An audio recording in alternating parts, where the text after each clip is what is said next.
ओम ह्रीं अरहं णमोजिनाणं छायोपशमिक सम्यक्त्व या छायोपशम जो शब्द है इसके विषय में बहुत सारी चर्चाएं हमको देखने को मिलती। अलग अलग किताबों में इनके विषय में बहुत सारी चीज़ें दी। शॉर्ट में हमको इतना जानना है कि छायोपशम का अर्थ है गुण के अंश का प्रकट होना। मतलब कोई बहुत बड़ा प्रकाश देने वाला एक प्रकार का बल्ब है और उस बल्ब पर किसी ने कोई चीज़ ढक दी। किसी चीज़ के ढक देने पर भी उस प्रकाश देने वाले बल्ब में से अभी भी उजाला बाहर आ रहा है। इसी का नाम छायोपशमिक भाव है। मतलब ढका हुआ होने पर भी, आवरण होने पर भी अपना काम थोड़ा थोड़ा कर रहा है। क्या होता है देखते हैं। छायोपशम भाव क्या है, छायोपशम है क्या, तो इसको क्रमशः यहां पे हम देखते हैं। छायोपशम एक भाव मिलना चाहिए था। ठीक है। ये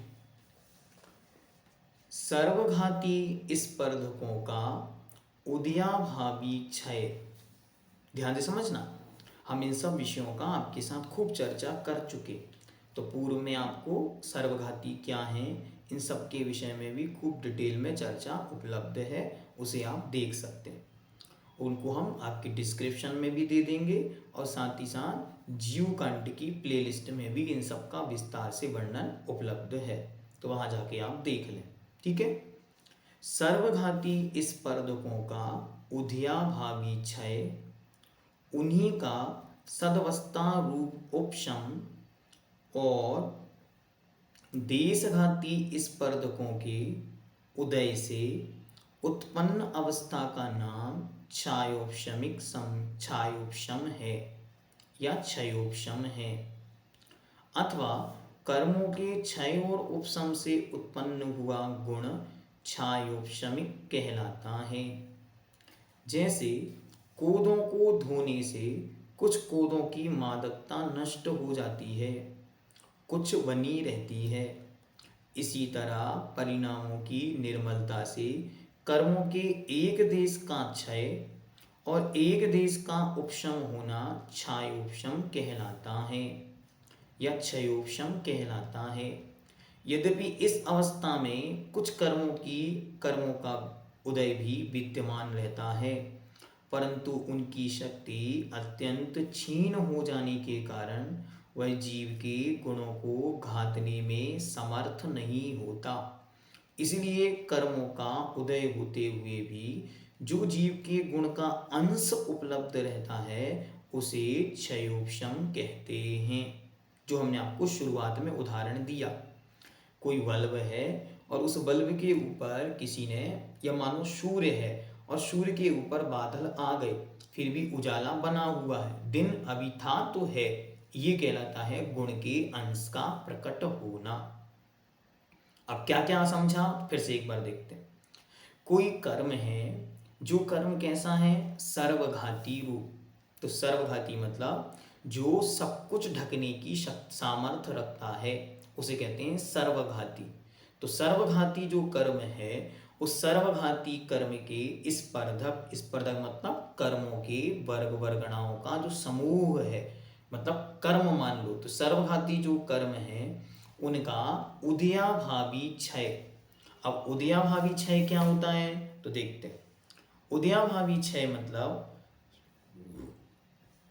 जब सर्वघाती स्पर्धकों का उदय होता है तब तनिक भी आत्मा के गुणों की अभिव्यक्ति नहीं होती। मतलब जैसे केवल ज्ञानावरण नाम का सर्वघाती कर्म है, ठीक है।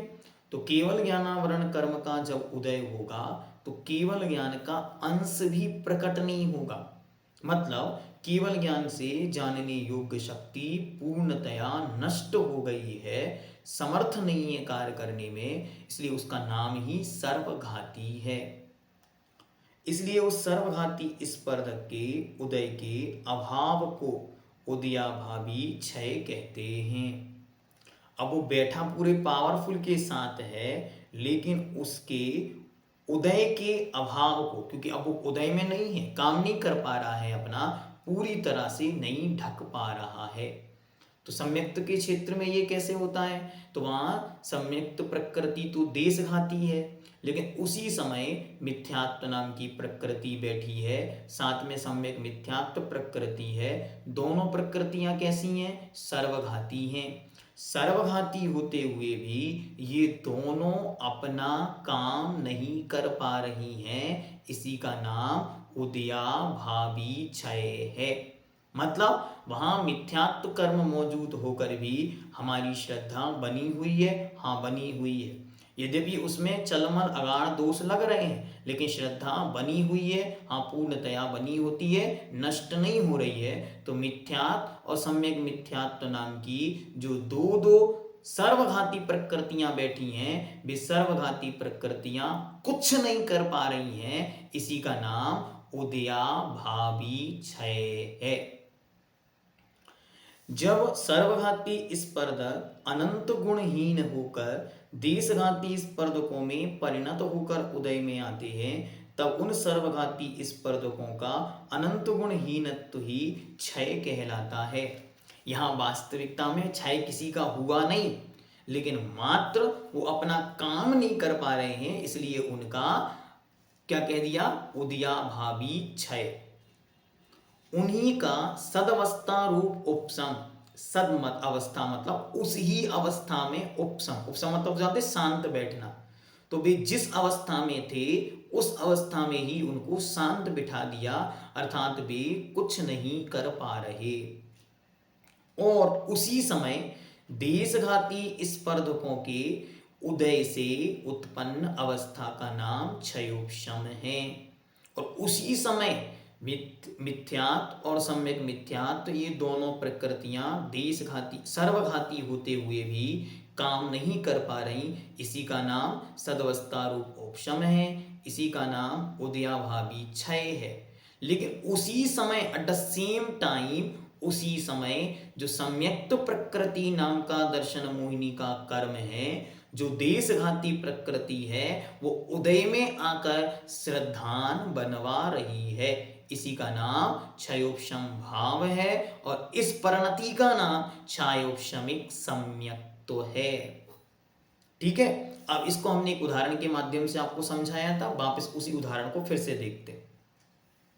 किसी जीव ने 7 बॉल लिए, 7 गेंदों पर सातों प्रकृति के नाम लिख दिए, मिथ्या, सम्यक प्रकृति, अनंतानुबंधी क्रोध, मान, माया, लोभ, और सातों को उसने दबाया।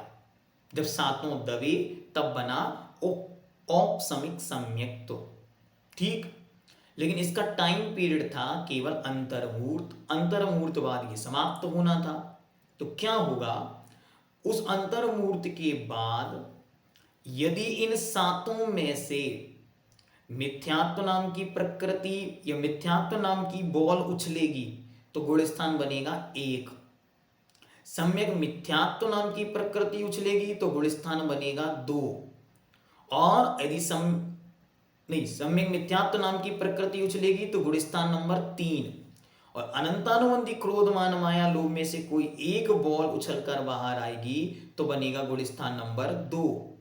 लेकिन यदि ये 6 तो काम में आई नहीं और उसी समय सम्यक्त्व नाम की जो प्रकृति थी वो ऊपर उछलकर आ जाती है, तो वही जीव जो औपशमिक सम्यक्त्व था, वही जीव इन 6 के उपशम से, इन 6 के सदवस्था रूप उपशम से, इन 6 के उदयाभावी क्षय से और सम्यक्त प्रकृति के उदय से सम्यक्त को प्राप्त हो जाएगा और नाम पड़ेगा उसका क्षयोपशमिक सम्यक्त्व। मतलब क्षयोपशमिक सम्यक्त कोई अलग वस्तु नहीं है, अपितु इन 7 को जिसको उसने दबाया था उनमें से ही उस सम्यक दर्शन के बनाए रखने की शक्ति वाली, गुण के अंश को प्रकट करने वाली शक्ति जिस बॉल के अंदर थी वो सामने आकर काम करके दिखा रही है। बाकी सब शांत बैठे हुए हैं। वे सर्वघाती हैं, हाँ उनमें सर्वघाती की शक्ति है।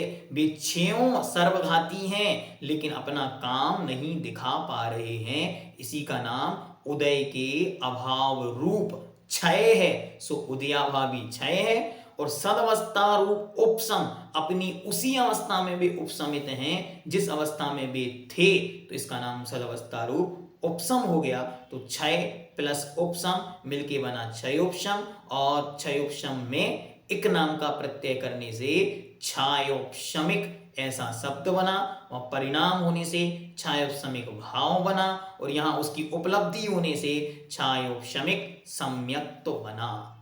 अब भी यदि समझ में नहीं आया हो तो अब इससे ज्यादा हम नहीं समझा सकते। ओम सिद्धम।